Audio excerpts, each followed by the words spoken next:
اللي هربانين بره مصر اللي زي امثال محمد علي والاخوان المسلمين اللي هم هربوا وسابوا البلد وطلعوا يشتموا البلد، يشتموا في البلد من بره.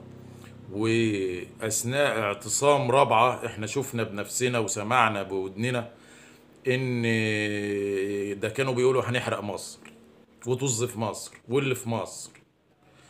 النهارده بيدعوا لثوره في 30/6. ثورة ايه اللي انتوا بتدعوا لها في 30/6؟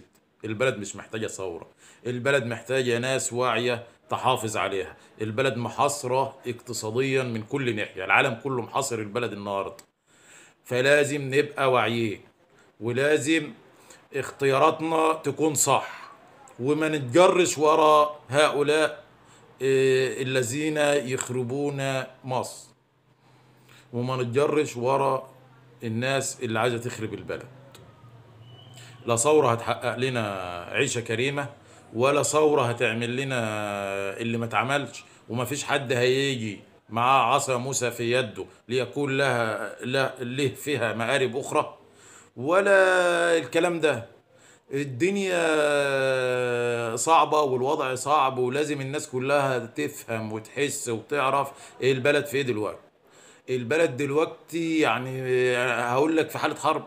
والله لا، والله لو حرب صريحة كده وبنحارب عادي، مش هتبقى بالطريقة اللي احنا فيها دي. حرب داخلية وحرب خارجية، والعالم كله فارض حصار اقتصادي على مصر وعايز يأثر على قرارات مصر.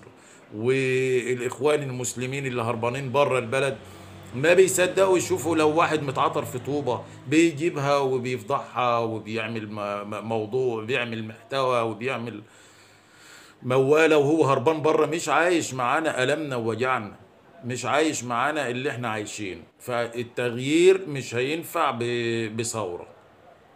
انت عندك انتخابات برلمان في 2025، احنا بقت على الابواب. المفروض الصح النهارده ان انا انتخب نائب يعبر عن مصالحي، مش اتجر